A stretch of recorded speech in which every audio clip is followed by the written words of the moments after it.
Hey guys, and welcome to a video on Microsoft Flight Simulator. Today what I wanted to show you was how to get a reasonably good high score on the Toronto landing challenge. So I just recently got a score that was about 1,000,000 points, and wanted to show you what I needed to do in order to get that landing to run a bit smoothly.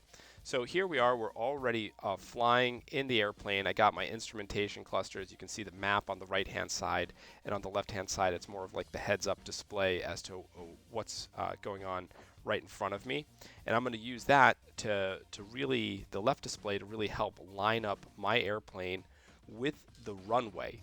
So as you can see, the runway is off into the distance. It's a little bit off to the left. It's that flat piece of land is where the runway starts. So I am starting to keep an eye on that visually with without looking at the instrumentation, but eventually glancing down at the instrumentation, and you can see the black runway strip right down below. So I want to ultimately get my two yellow landing lines onto that black runway strip.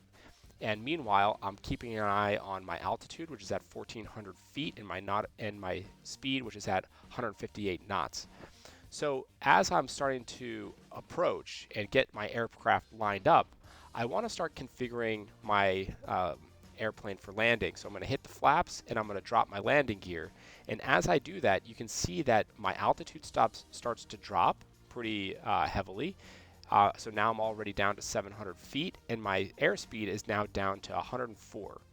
So I'm still working on lining it up. So you can see it wasn't a great early lineup or alignment, but now I'm keeping that number 26 right at the corner of my dash, and I want to touch down the airplane pretty softly, so I'm coming in at an angle of around 2.5 degrees. And now I'm watching my left-hand screen for touchdown, and as I touch down, as soon as I hit the touchdown, I immediately hit the brakes. And as I was coming in for that landing, as you know, I had my airplane in idle mode for the throttle. And so as I did those things, I was able to pull off close to a 1,000,000 point landing, come in 6,401 on the list. And I just wanted to show you that that's what I needed to do in order to get a score of that size. Thanks for watching. Hope this was helpful. Take it easy.